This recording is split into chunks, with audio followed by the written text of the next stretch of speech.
So, very good evening students. This respiration in plants will be a continuation of the chapter photosynthesis in higher plants. You tell me, what is the primary product of photosynthesis? Glucose, right? Glucose is the primary product of photosynthesis. Where is glucose formed? If this is the double membrane bound organelle, that is chloroplast, where inside chloroplast you have membranous sac like structures called as thylakoids. Stalk of sac like structures are called as grana. One grana is connected to the other grana by stroma lamellae. This thing is clear to you, right? And in stroma, in the chloroplast stroma, glucose is formed, right? The glucose whichever is formed in the chloroplast stroma has to get oxidized and cellular energy have to be released. Yes or no? That cellular energy is utilized for the metabolic processes of the cell, right ma? So, here this glucose whichever is present inside the stroma, if it has to be stored, it will be stored in the form of, starch. If it has to be transported, it will be transported in the form of sucrose. If it has to be transported, it will be transported in the form of what beta? Sucrose, that is it. This thing is clear to you, right? Now, a small question from my side. What is the primary difference between breathing and respiration? What is the difference between breathing and respiration? Online students, even you can answer. Simple question. Yes, good Abdul. Breathing is nothing but what? Exchange of gases. Respiration is oxidation of macromolecules and providing energy from that. Okay? Oxidation of macromolecules and synthesis of energy from the oxidation of macromolecules is called as respiration. Clear with the primary difference between breathing and respiration? Right. Now you see, now you have understood that glucose whichever has to be transported will be transported in the form of sucrose. This thing is clear to you. So, before entering into the concept, you should be clear with few terms. Of course, respiration you are clear with. Respiration you are clear with, nothing but oxidation of biomacromolecules and synthesis of energy, right? And second thing is respiratory substrates. Respiratory substrates. What are the respiratory substrates, beta? Any idea? What are respiratory substrates? What are respiratory substrates? Nothing but biomacromolecules whichever are oxidizing, okay? The oxidation of biomacromolecules is respiration. Biomacromolecules whichever are subjected to oxidation are called as respiratory substrates. Okay? So, biomacromolecules, respiratory substrates or these biomacromolecules can include glucose. Glucose is the favorite respiratory substrate, or fats, proteins. All this will be consumed by us in our regular mode of nutrition, right? So, you have got about respiratory substrates as well. Next term you have to be clear with this beta, cellular respiration.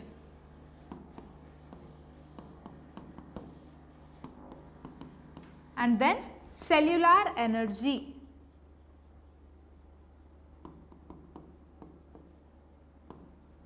Fine. What is cellular respiration?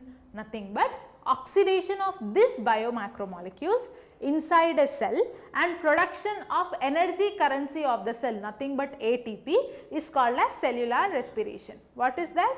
Oxidation of biomacromolecules within a cell and production of ATP. ATP is said to be the cellular energy. Okay. Why ATP is called as cellular energy? Good evening, Julia. Continue with the class.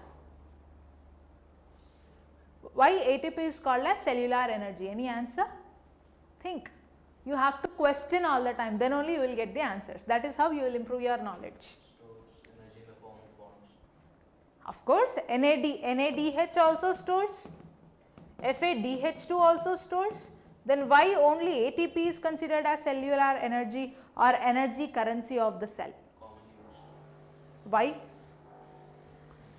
Yeah, I will tell you. See, NADH or FADH2 is the complex form of energy beta.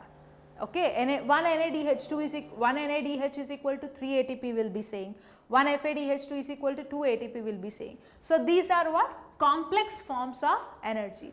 The simplest form of energy where a cell can directly use that energy for metabolic activities is ATP. Anything is similar, right? Now, if I come and explain you respiration in a very strong complex way, will you understand? No, simplest forms only we will be absorbing. Even the cell does the same. It absorbs simplest form of the energy. That is why ATP is the simplest form of energy, which is called as cellular energy. Clear, right? Clear with complete basic terminology, no matter. Breathing, respiration, respiratory substrates, cellular respiration and cellular energy. Clear with this, right? Now, here you see, do plants breathe? This is the question. Do plants breathe?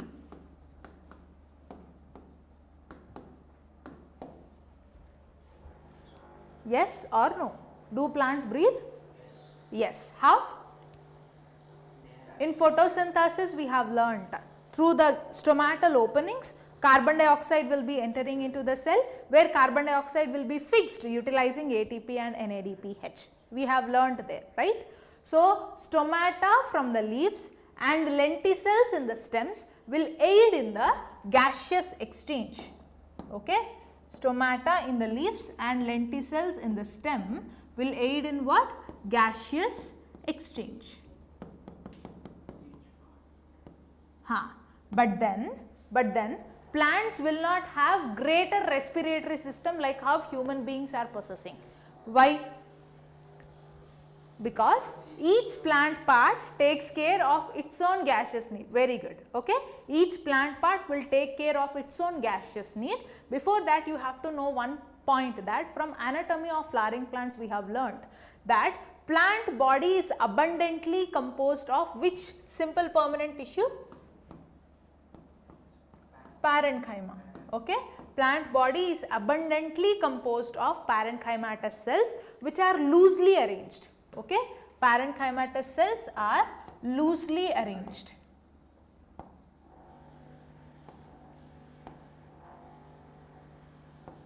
Parenchymatous cells are loosely arranged, wherein there are intercellular spaces through which gases can diffuse easily, and all the cells will be in close attachment to the surface area. Okay? And most important point is, no plant part will exhibit greater respiratory demands, because each plant part will take care of its own gaseous exchange. That the main reason is because its plant body is occupied with abundant simple permanent tissue, that is parenchyma, which is loosely arranged, through which gaseous diffusion can easily happen. This is the introductory part from your respiration beta. This is clear to you, right? Now, both in anaerobic respiration or aerobic respiration, or based on the respiratory substrates also, respiration is classified. Okay? Respiration is classified.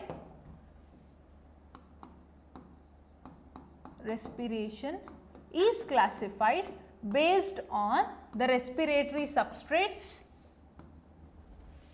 Okay, based on the respiratory, take down parallelly, respiratory substrates, and based on the presence or absence of oxygen. Based on the presence or absence of oxygen for the oxidation of food. Okay? So, here if you see respiratory substrates, what are the respiratory substrates that we have learnt beta? What will be the respiratory substrates? Fats, glucose and proteins, right? Fats, glucose and proteins. So, if the respiratory substrate is fats or carbohydrates, then that mode of respiration is said to be floating respiration.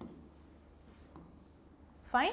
If the respiratory substrate is fat or carbohydrates, then it is said to be what? Floating respiration. If the respiratory substrate is proteins, then it's said to be protoplasmic respiration. Protoplasmic respiration. Okay. This classification of respiration based on the respiratory substrates is given by Blackman.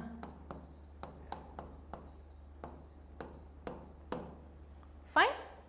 Now, based on the presence or absence of oxygen, whether oxygen is required or not for the oxidation of biomacromolecules. Based on this presence or absence, we have what? Aerobic respiration and anaerobic respiration. Aerobic and anaerobic respiration. Fine. If oxygen is not at all required for the oxidation of food material, then it is anaerobic respiration. Aerobic, though, complete oxidation happens. So, anaerobic respiration is also called as incomplete oxidation. Incomplete oxidation or partial oxidation. Whereas aerobic respiration does complete oxidation of glucose. Complete oxidation of glucose. Clear, right? The basic framework of the respiratory classification is clear to you, based on the respiratory substrates and based on the presence or absence of oxygen. Okay. Next, look at here. Now, aerobic and anaerobic we will be seeing. Let us suppose this as a cell. Let us suppose this as a cell.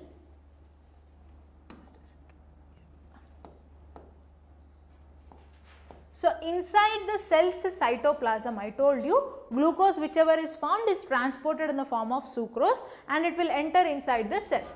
Okay. This sucrose will first get lysed into glucose and fructose. By what enzyme?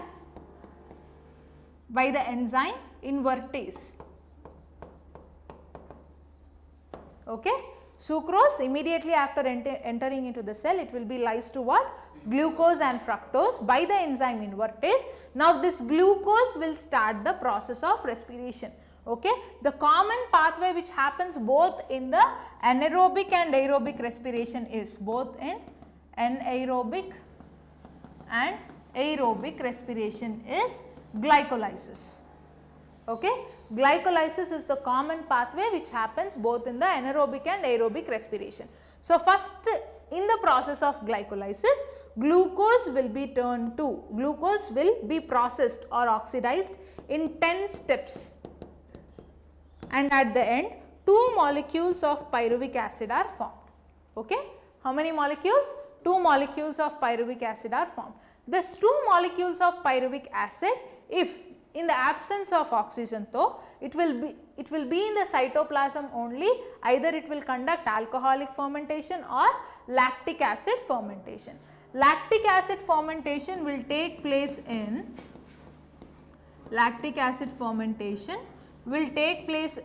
humans and animals. Rarely few bacteria like lactobacillus. Fine. Whereas alcoholic fermentation will be observed in most of the microorganisms, okay, and most of the unicellular organisms like yeast as well, which is called as baker's yeast or brewer's yeast. So, you understood, right beta? Sucrose after entering into the cell, it will do what? It will be lysed to glucose and fructose by the enzyme invertase, okay. Then glucose will undergo 10-step process glycolysis, that is common both in anaerobic and aerobic respiration. Glycolysis happens in the cytoplasm, and 2 molecules of pyruvate, if it has to undergo anaerobic respiration, in cytoplasm only, it will go either to alcoholic fermentation or lactic acid fermentation. Lactic acid fermentation, you can see it in humans, animals, lactobacillus, okay, and alcoholic fermentation at the end, ethanol and lactate is formed, right. Now, here, if at all aerobic respiration is happening, okay, if you consider this as a cell and a mitochondria, this is small cartoon diagram, okay. Fine. Mitochondria is again double membrane bound organelle. This is what? Outer mitochondrial membrane, inner mitochondrial membrane, and in between this space is called as intermembrane space. This is mitochondrial matrix. Okay. So, glucose to 2 molecules of pyruvic acid. These 2 molecules of pyruvic acid will directly land into the mitochondrial matrix. Okay, this will directly land where? Into the mitochondrial matrix. Okay, so in the after landing into the mitochondrial matrix, 3 steps happen to completely oxidize the glucose. Okay, in mitochondrial matrix, first step that happens is oxidative decarboxylation. Fine, and the second step is TCA cycle or Krebs cycle. Fine, and last is electron transport system. All the energy which is gained, which is released from the glucose, is released up to the process of TCA cycle only, beta. At the end of TCA cycle, in mitochondrial matrix, it will be rich with NADH, FADH2 and ATP. Now that NADH and FADH2 should be simplified, okay, should be oxidized and it should be simplified to ATP. For that, last process will be activated, that is ETS. Electron transport system will occur in inner mitochondrial membrane. Okay. Yes, ma? Krebs cycle is also yes, but this both will happen in mitochondrial matrix. Okay. Oxidative decarboxylation and TCA cycle happen in mitochondrial matrix. Mitochondrial matrix. ETS will happen in inner mitochondrial membrane. This infoldings of inner mitochondrial membrane, you will call it as what? Cristae. You got the gist of aerobic and anaerobic respiration, right? Any doubt anywhere, ma? No, right? Now you see. Listen here. So, yeah. I told you, right? Oxidative decarboxylation, Krebs cycle and oxidative phosphorylation, nothing but ETS, electron transport system. This both occur where? In the mitochondrial matrix, and ETS occur in the inner mitochondrial membrane. This is how pyruvate, which is the last product of the glycolysis, will enter into mitochondrial matrix. Clear till here, no ma? Now let us see glycolysis in detail. This is the image of your NCERT. Clear, right? Now you see.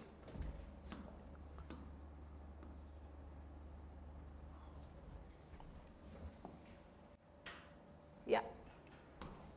So glycolysis, take down. Glycolysis, the name itself is saying what? Glyco means what? Glucose. Lysis means breakdown. Okay. Breakdown of glucose happens in 10-step process, that is glycolysis. Glycolysis is also called as EMP pathway. Very good. It is Gustav Emden,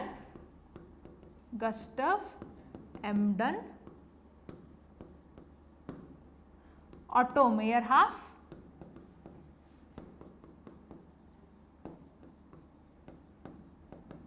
and J. Parnas. 3 of the scientists have contributed in discovering the glycolysis, so it is named after these 3 scientists. So in glycolysis, the first 5 steps are considered to be the preparatory phase or energy activation phase. Okay. First 5 steps, 1 to 5 steps, called as what, ma? Preparatory phase.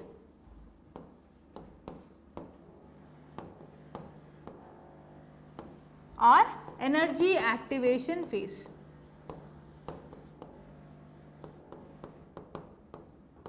Or you can say energy requiring phase.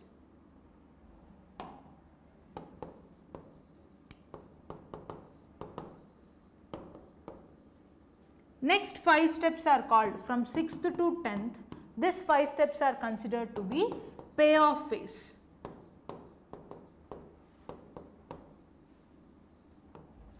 Fine. So, here you see each and every step in glycolysis, I am telling you the substrates are important, enzyme is important, and what reaction is happening over there. Is it phosphorylation, dephosphorylation, oxidation or hydrolysis? Reaction, type of reaction, substrates and enzymes are important beta. Most importantly energetics, okay, energetics are also important. Look at each step carefully, I will be telling you. First is what? Glucose, right? Glucose will be first converted to glucose 6-phosphate by the enzyme hexokinase. Whenever phosphate group is added, wherever phosphate group is added, remember in your entire biochemistry, the enzyme will be kinase only. Okay? If at all phosphate group is removed, then the enzyme will be phosphorylase. Okay? So, here glucose converted to glucose 6-phosphate by the enzyme what? Hexokinase. Okay? Here ATP is utilized. How much ATP, Nana? 1 ATP is utilized. Okay, by the enzyme hexokinase. As phosphate group is added, first reaction we will call it as what? Phosphorylation. Phosphorylation. Second, glucose 6-phosphate is isomerized to fructose 6-phosphate. 6-phosphate बोलते at 6th carbon phosphate group is present. Okay, glucose 6-phosphate is isomerized to fructose 6-phosphate by the enzyme phosphohexoisomerase.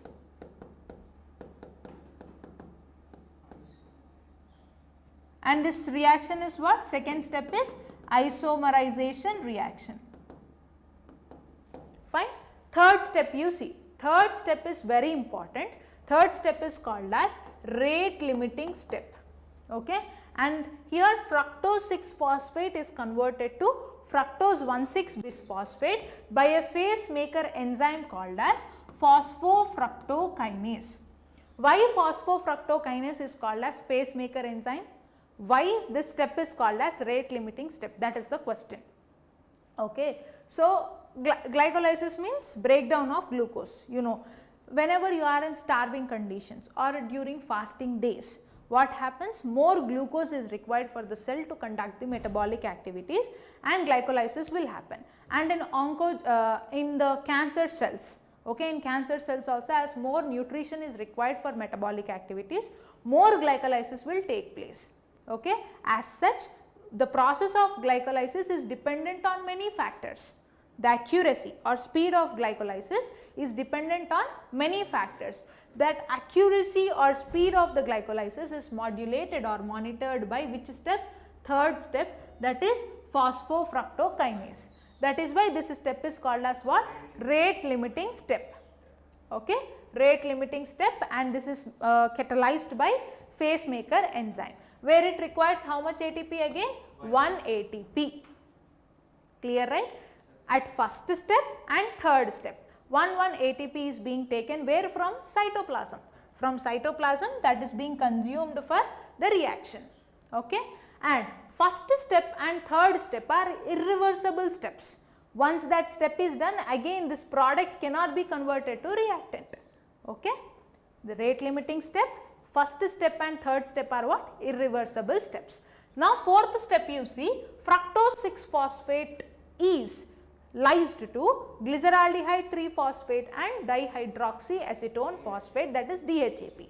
So, this is 6 carbon is lysed to 3 carbon and 3 carbon by the enzyme aldolase.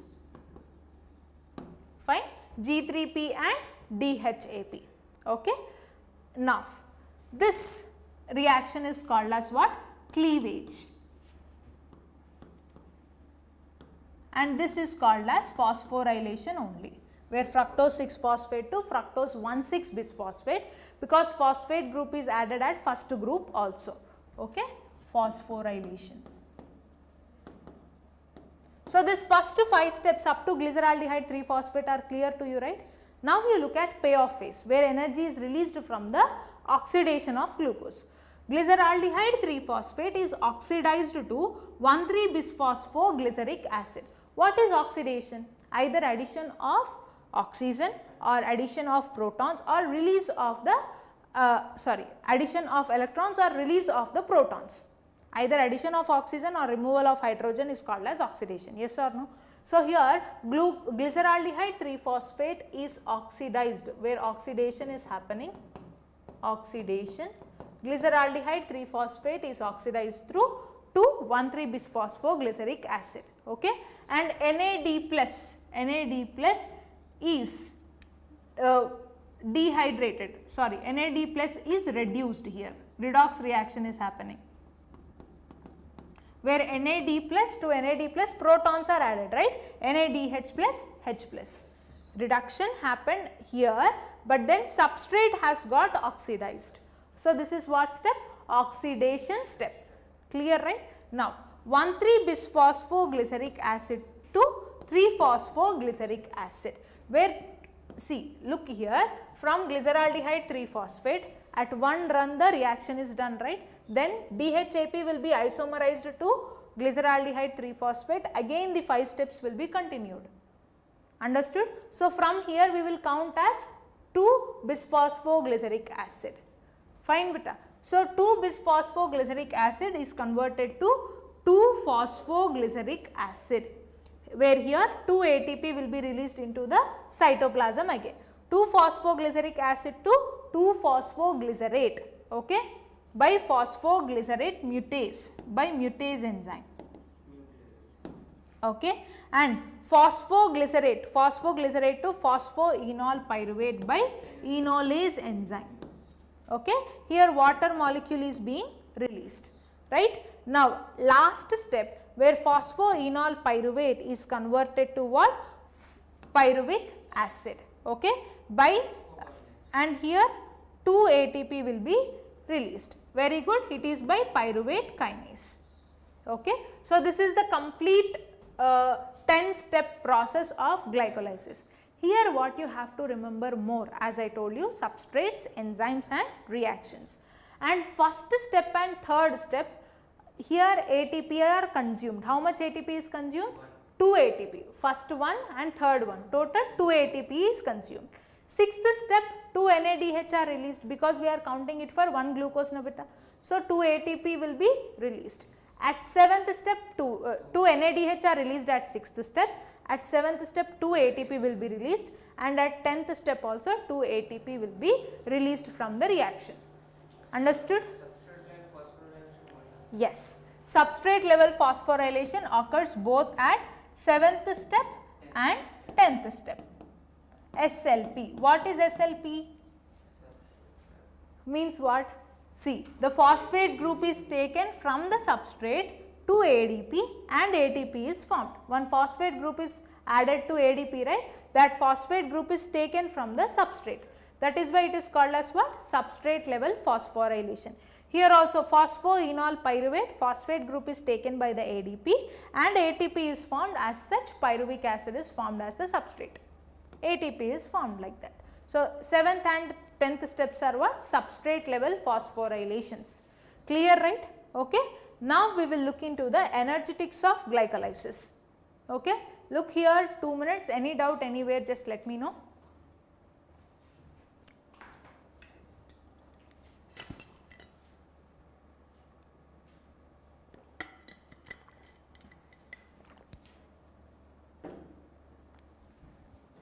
Here you see, now energetics of glycolysis, okay. So, in glycolysis, first preparatory phase we have seen, payoff phase we have seen. In complete 10 steps, there are 3 steps where irreversible steps are there, 3 irreversible steps. What are those 3 irreversible steps is? First, third and 10th step. These 3 are the irreversible reactions. Rest are reversible, okay. First step where glucose to glucose 6-phosphate, third step is from fructose 6-phosphate to fructose 1,6-bisphosphate. Third step is called as rate limiting step, okay, and the enzyme is phase maker enzyme. 10th step is what? Phosphoenol pyruvate to pyruvic acid, okay. These 3 are irreversible steps. First and third steps 2 ATP is being utilized. By the reaction, 2 ATP are utilized at first and third steps. Okay? 2 ATPs will be, totally 4 ATPs will be released. At which steps ma? 7th and 10th steps. 2 NADH will be released at 6th step. Substrates at this point is important. 7th step is what? 3-phosphoglycerate to 3-phosphoglyceric acid to from 1,3-bisphosphoglyceric acid to 3-phosphoglyceric acid. That is the 7th step. 10th step is what ma? Phosphoenol pyruvate to pyruvic acid. 6th step is what? Glyceraldehyde 3-phosphate to 1,3-bisphosphoglyceric acid. Substrates are important. Now we will be calculating what is the net ATP, net gain of ATP. Net ATP of glycolysis from 1 glucose. 1 glucose I am mentioning. What is net ATP? Net ATP means how much ATP is released, that is it, 2 ATP. Okay? Net ATP is how much? Net gain of ATP is how much? 2 ATP. How? Because from 4 ATP which are released from 7th and 10th steps, from this 4 ATP which are released into the cytoplasm, of which 2 ATP are consumed in the reaction itself, right? That is why the net ATP is how much na? 2 ATP. Now second question is, what is gross ATP? Gross ATP. What is gross ATP? Gross ATP is nothing but how much ATP is being released, only ATP is released. From 7th and 10th step, how much ATP is released? 4 ATP. 4 ATP will be your gross ATP.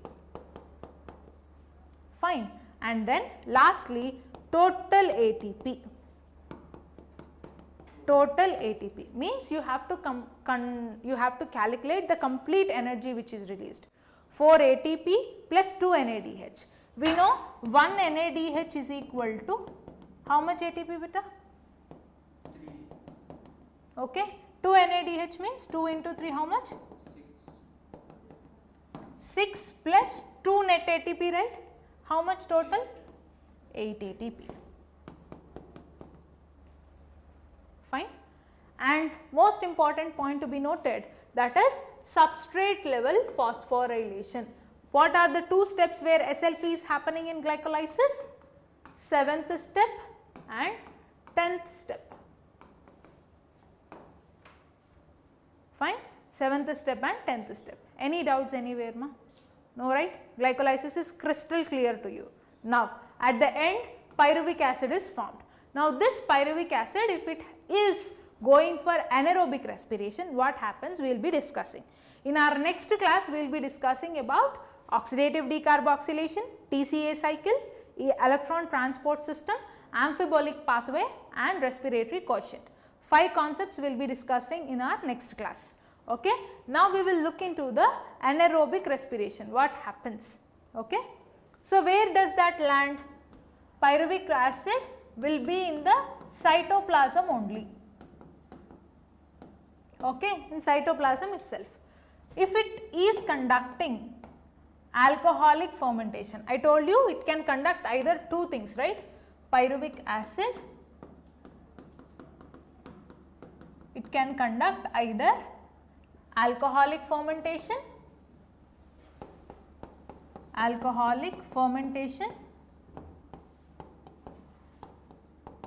or lactic acid fermentation. Fine. Alcoholic fermentation or lactic acid fermentation. First we will look into the alcoholic fermentation. What happens is, this thing we know, glucose to pyruvic acid. Pyruvic acid you can write it as 2CH3COCOOH. Fine. Pyruvic acid in alcoholic fermentation will be first turned to acetaldehyde. Okay. That is 2CH3 CHO plus carbon dioxide will be released. Fine. So, here this reaction is catalyzed by pyruvate decarboxylase, because here decarboxylation reaction is happening, right. Pyruvate is how many carbon? 3 carbon. Acetaldehyde is 2 carbon, where carbon dioxide is being released, okay. And this reaction is catalyzed by what, ma? Pyruvic acid decarboxylase. Fine. And next, acetaldehyde is converted to what? Ethanol, okay. Ethanol is again 2 carbon compound, that is 2C2H5OH. This ethanol to acetaldehyde to ethanol is catalyzed by what enzyme? Alcoholic dehydrogenase. Alcoholic dehydrogenase. We know each enzyme will be having some cofactor, right. So, pyruvic acid decarboxylase cofactor is magnesium, okay. Alcoholic dehydrogenase cofactor will be zinc. Remember the cofactors as well. So, at the end of alcoholic fermentation, what did you get? Ethanol and carbon dioxide. Ethanol and carbon dioxide. So, here if you see ethanol and carbon dioxide you got. NADH, which is released in the 6th step of glycolysis, that NADH is utilized in the conversion of acetaldehyde to ethanol, and this is regenerating NAD plus back. This NAD plus is regenerated back into the cytoplasm, and that is utilized for the process of what? Glycolysis. So, on total amount of the energy that is released is just 2 ATP. That 2 ATP is also net ATP of glycolysis, okay. There is no amount of energy that is released in alcoholic fermentation, only ethanol and carbon dioxide is being released.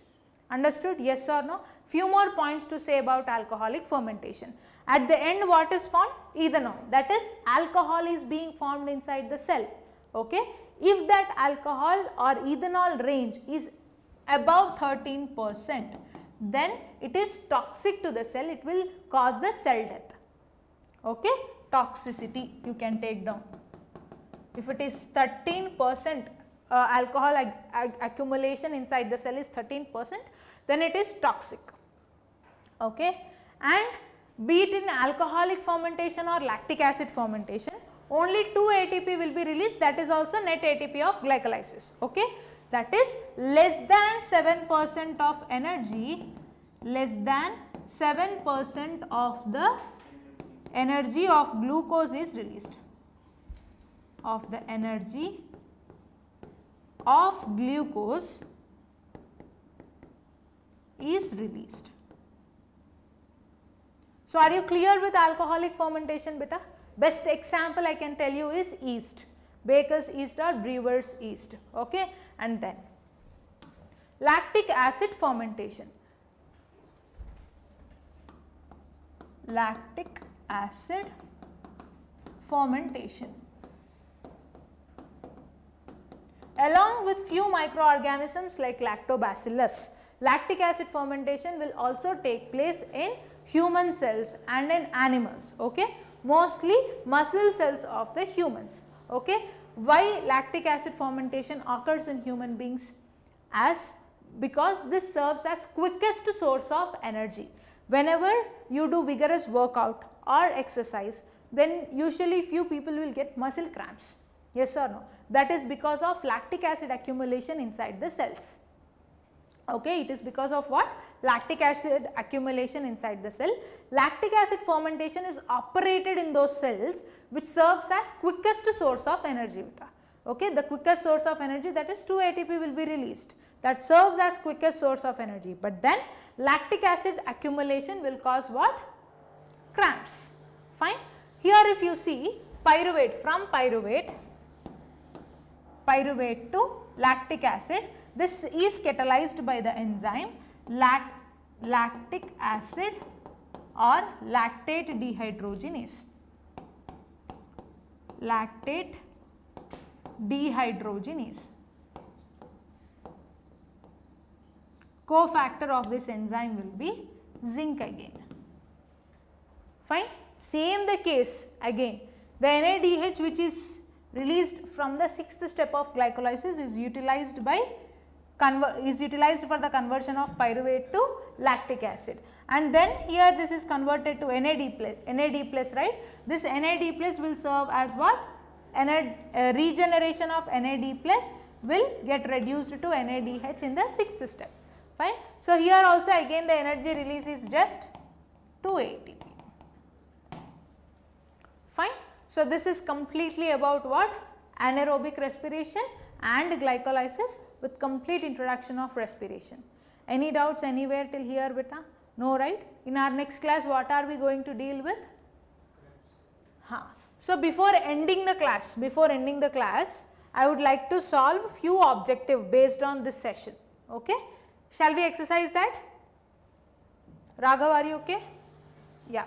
So, look at the questions. Pick the reaction of glycolysis where a water molecule is removed. Online also you can answer, ma.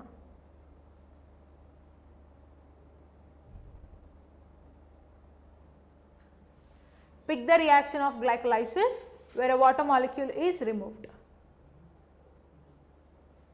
Very good. No? Think and answer. Water molecule is removed at which step? Pep to pyruvic acid is 10th step, na beta. In 9th step water molecule is released, right. That is from 2-phosphoglycerate to phosphoenol pyruvate, which is the 9th step, okay, catalyzed by enolase enzyme where water molecule is being released. You have to remember all the substrates, all the reactions of glycolysis. It will just take some time, but memorize. Okay? Now, this question, easy, asked in NEET 2022. What amount of energy is released from glucose during lactic acid fermentation? Just now we have discussed. D, less than 7%. Next. NEET 2023 assertion reason type of question. ATP is used at 2 steps in glycolysis, yes or no? Yes, assertion is true. Reason, first ATP is utilized in converting glucose to glucose 6-phosphate and second ATP is used in conversion of glucose 6-phosphate to fructose 1,6 bisphosphate. True, right? Very good. So, assertion and reason are true. Reason is the correct explanation of assertion. Option 1 will be the right answer. Next question.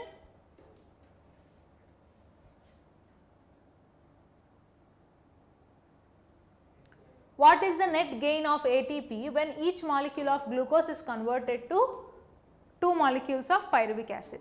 2 ATP is the net ATP. What will be the gross? Gross 4. Good. Total ATP? Good. Next. Last question of today's session. Match list 1 and list 2. Citric acid cycle or TCA cycle. Second option. Very good. Second option only. First you identify this ray, citric acid cycle, mitochondrial matrix, glycolysis in cytoplasm, electron transport system in inner mitochondrial membrane, proton gradient intermembrane space. Option is 2. Done? Fine. These are NEET PYQs only. Okay. So, yes, with this we have dealt with first half of respiration in plants. In our next class, what are we going to learn? Oxidative decarboxylation, TCA cycle or Krebs cycle, and then electron transport system, amphibolic pathway, respiratory quotient. Okay. Till then you just revise this concepts and then we will start with the second half of respiration. Got the confidence? Yes. Thank you.